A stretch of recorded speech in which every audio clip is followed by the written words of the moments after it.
Good morning students. तो previous class में हम लोग डिस्कशन कर रहे थे अबाउट द रेडियो टेलीस्कोप।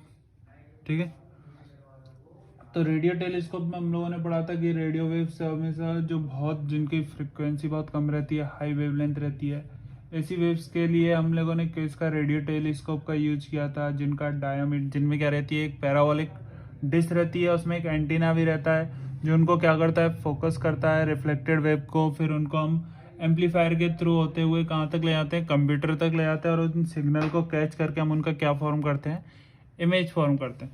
ठीक है, चलो इसके बाद नेक्स्ट डिस्कशन करते हैं about the telescope in space.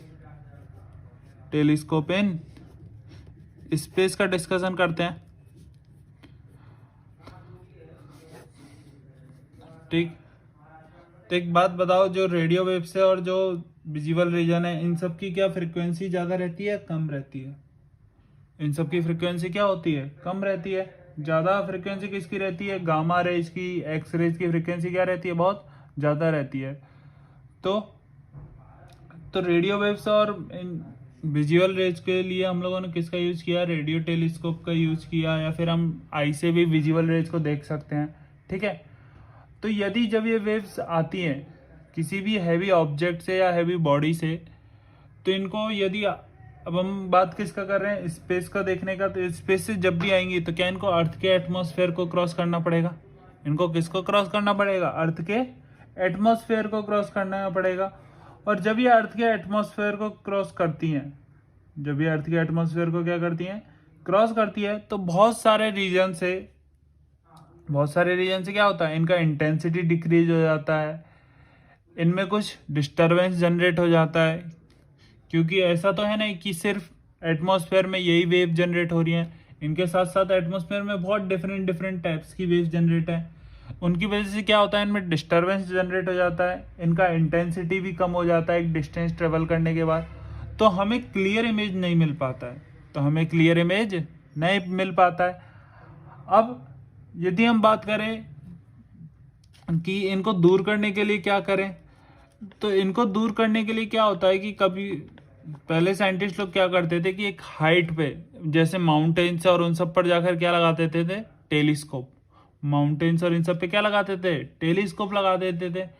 तो उसकी वजह से क्या हो गया, एक हाइट जनरेट हो गया, तो इसलिए इन सिग्नल को या इन वेव्स को कैच करना क्या होता था, इजी होता था। लेकिन क्या हुआ, जब वेदर चेंज होता है, कभी कभी वेदर कैसा हो जाता है, क्लाउडी नेचर का हो जाता है, तो ये सिग्नल की इंटेंसिटी को और भी वीक कर देते हैं। ये सिग्नल की इंटेंसिटी को क्या करते हैं, और भी वीक कर देते हैं, जिसकी वजह से माउंटेन्स पर भी टेलीस्कोप रहने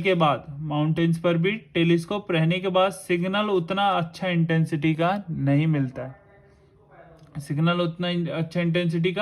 मिलता है। इसी के लिए क्या किया गया कि इन जो टेलीस्कोप है, इनको सैटेलाइट की हेल्प से हम कहाँ पर लॉन्च कर देते हैं, एटमॉस्फेयर में। इनको कहाँ पर लगा देते हैं, एटमॉस्फेयर में लगा देते हैं। तो ऐसा ही एक ऐसा ही एक टेलीस्कोप है जिसका नाम है हबल टेलीस्कोप। ठीक है, उसको से 583 किलोमीटर अबव अर्थ से 583 किलोमीटर अबव सिचुएट किया गया है, जिसमें 90 इंच का डायमीटर का एक मिरर लगाया हुआ है। ठीक है, तो हबल टेलीस्कोप की हेल्प से हम लोग रेडियो वेव्स को कैच करते हैं।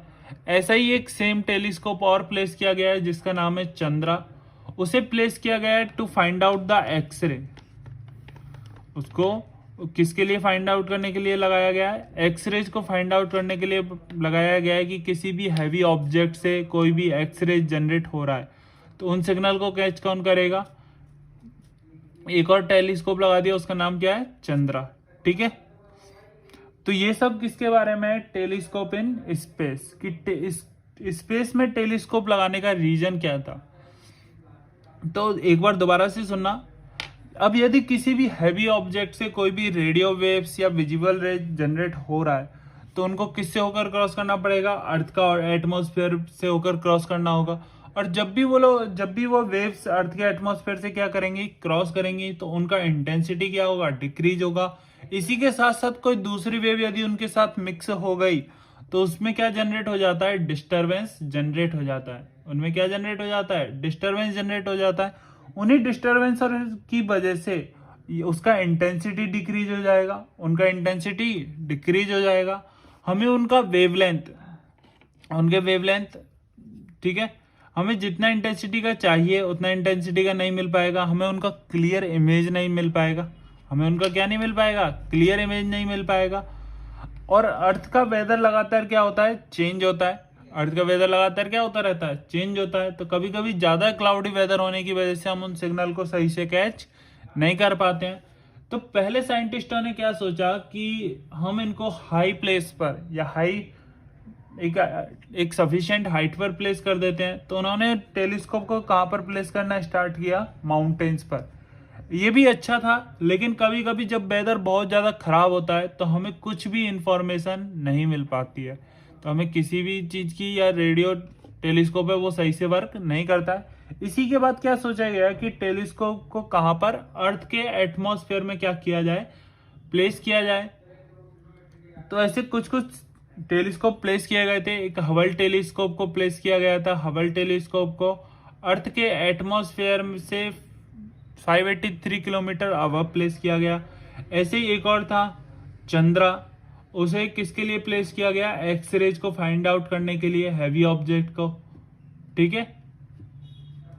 तो इस टाइप में टेलीस्कोप को प्लेस किया जाता है। अब इसी के बाद हम इसमें नेक्स्ट डिस्कशन में साथ में ही बता देता हूं किसका करने वाले हैं। Indian Space Research Organisation, ISRO. ISRO 1969 में जनरेट हुआ, ठीक है। और इसका एम क्या था कि इंडिया को अपना सैटेलाइट फॉर्म करना था। इंडिया को अपना ही क्या फॉर्म करना था, सैटेलाइट्स फॉर्म करना था, डिफरेंट डिफरेंट टाइप्स का। तो सबसे पहले टेली कम्युनिकेशन में इंडिया अभी तक बहुत सारे सक्सेसफुल सैटेलाइट लॉन्च कर चुका है, ठीक है। इंडिया ने टेली कम्युनिकेशन के फील्ड में 2 सैटेलाइट, इनसेट और जीसेट को लॉन्च किया था। फिर एजुकेशन के फील्ड में एड्यूसेट, और फिर नेचुरल वेदर और उन सब का प्रोसेस जानने के लिए उसने एक IRS सैटेलाइट को भी क्या किया था, लॉन्च किया था, ठीक है। और इसी के बाद एक नेक्स्ट सैटेलाइट के बारे में, जिसके बारे में हमें पढ़ना होता है, उसका नाम क्या है, एस्ट्रोसैट। उसका नाम क्या है, एस्ट्रोसैट। ये भी इंडियन स्पेस रिसर्च ऑर्गेनाइजेशन ने एक आर्टिफिशियल सैटेलाइट लॉन्च किया था। इसका काम बेसिकली क्या होता है कि अल्ट्रावायलेट रेज को कैच करना, ठीक है।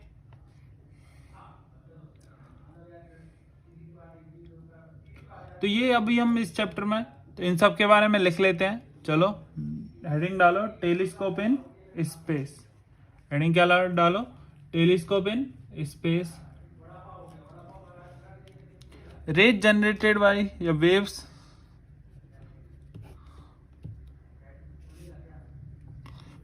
ब्रैकेट में रेडियो एंड विजुअल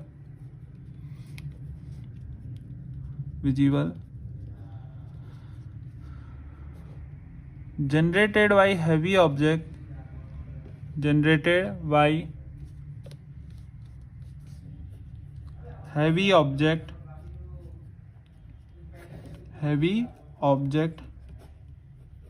ठीक है।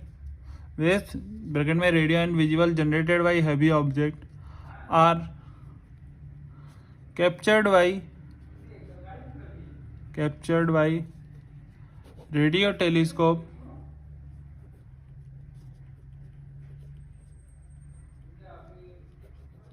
ठीक है।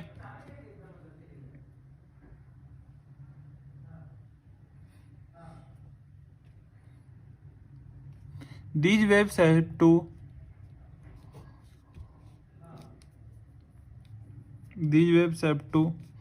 cross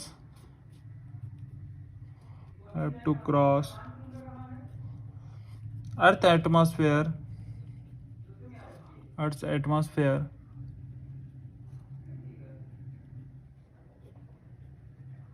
before reaching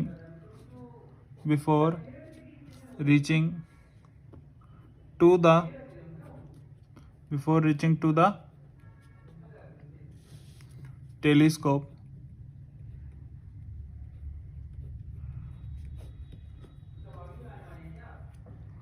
due to which, paragraph change कर लेना, due to which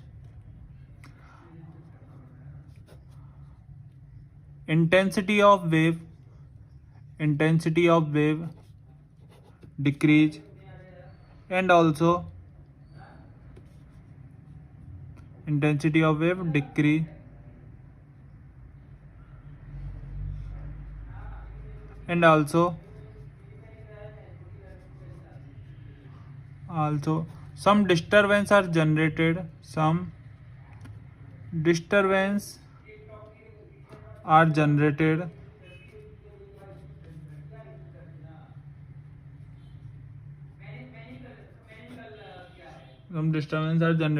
in the between,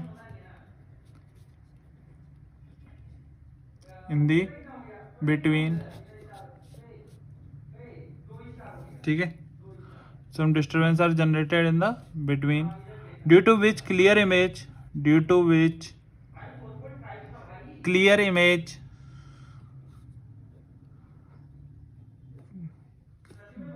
can't be observed by the computer,